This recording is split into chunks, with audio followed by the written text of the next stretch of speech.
Hi friends, welcome to my channel Dara's cooking demo. இன்னைக்கு நம்ம பார்க்க போற ரெசிபி ரொம்ப ஹெல்தியான ஒரு டிஃபன் ஐட்டம்ங்க. பிரேக்ஃபாஸ்ட் டின்னர் எதுக்கு வேணா செஞ்சுக்கலாம். ராகி ரொட்டி தான் இன்னைக்கு நம்ம பார்க்க போறோம். அதுக்கு தேவையான பொருட்கள் பார்த்துடலாம். நான் வந்து ஒரு 1/2 கிலோ ராகி மாவு எடுத்துர்க்கேன். அதுக்கு சின்ன வெங்காயம் பொடி பொடியா நறுக்கி வச்சிருக்கேன். கருவேப்பிலை நறுக்கி வச்சிருக்கேன். காரத்துக்கு தேவையான பச்சை மிளகாய், கொத்தமல்லி நறுக்கி வச்சிருக்கேன். மாவுக்கு தேவையான அளவு உப்பு, எண்ணெய். இப்போ அந்த மாவு பிணையறக்கு நான் ஒரு 1 லிட்டர் தண்ணி எடுத்துருக்குறேங்க. தண்ணி வந்து இந்த மாதிரி இந்த கொதிக்கிற ஸ்டேஜில் இருக்கணும். இப்போ நம்ம ஸ்டவ் ஆஃப் பண்ணிடலாம். இப்போ நம்ம மாவு பிணையிறது பார்த்துடலாங்க. மாவுக்கு தேவையான அளவு சால்ட் போட்டுக்கலாம். ஃபஸ்ட்டு சால்ட்டு நல்லா எல்லா மாவுலையும் படுற மாதிரி கலக்கி விட்டுக்கலாம். கலக்கிட்டு இப்போ நம்ம கட் பண்ணி வச்சுருக்கிற வெங்காயம், கருவேப்பிலை. இப்போ நம்ம ஃபஸ்ட்டு குழந்தைகளுக்கு தர மாதிரி இருந்தால் பச்சை மிளகாய் நிறுத்திடலாங்க. குழந்தைகளுக்கு பச்சை மிளகாய் தேவையில்லை. அதனால் பச்சை மிளகாய் நிறுத்திட்டு நம்ம வெங்காயம், கருவேப்பிலை, கொத்தமல்லி மட்டும் போட்டுட்டு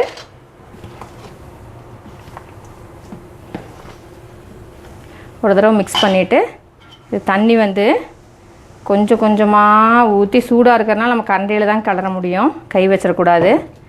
கொஞ்சம் கொஞ்சமாக தண்ணி ஊற்றி மாவு வந்து கெட்டியாக இருக்கணும். நம்ம எடுத்து உருண்டை பண்ணி தட்டுற பதத்தில் இருக்கணும்.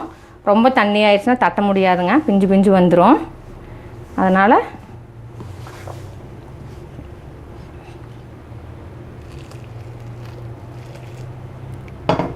நான் பிணைஞ்சிட்டு எந்த கன்சிஸ்டன்சியில் இருக்குன்னு உங்களுக்கு நான் காமிக்கிறேன். நான்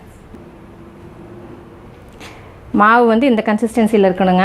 இப்போ நம்ம எடுத்து உருட்டி இப்படி தட்டினா இப்படி தட்ட வரணும். இந்த கன்சிஸ்டன்சியில் இருக்கணுங்க மாவு. தண்ணியாக இருந்துச்சுன்னா நம்ம பேப்பர்லேயே இல்லைன்னா இலையிலே வச்சு தட்டும்போது அது சரியாக வராது. இந்த மாதிரி ஒரு பிளாஸ்டிக் ஷீட் எடுத்துக்கலாங்க. உங்கள்கிட்ட வாழை இலை இருந்தால் எடுத்துக்கலாம். இதில் வந்து இப்போ 1 ஸ்பூன் எண்ணெய் ஊற்றிருக்கிறேன். நான்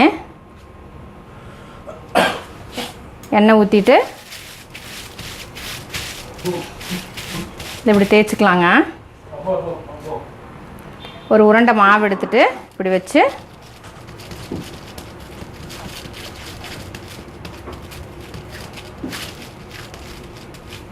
நம்ம கைக்கு தண்ணி தொட்டுக்கலாம்.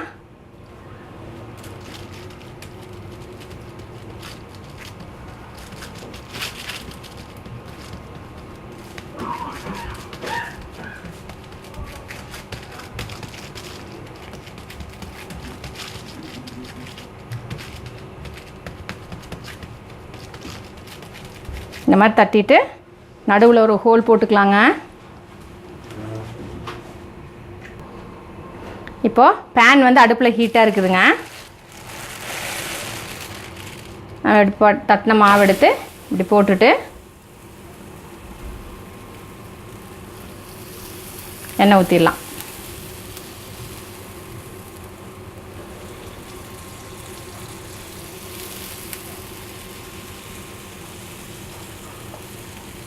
ஒரு சைடு வேகட்டும். வெந்ததுக்கப்புறம் திருப்பி போட்டுக்கலாம். வெந்ததுக்கப்புறம் பார்க்கலாம்.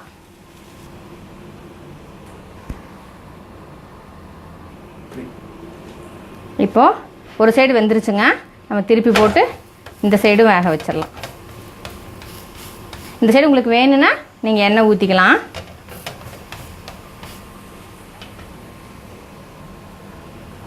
இப்போது 2 சைடும் நல்லா வெந்துருச்சுங்க. நம்ம இதை எடுத்துடலாம். இப்போது நம்ம அந்த பேப்பரில் எண்ணெய் தடவி ரொட்டி தட்டி இருக்கிறனால இப்படி எடுக்கும்போது இப்படி அழகாக வருது பாருங்க.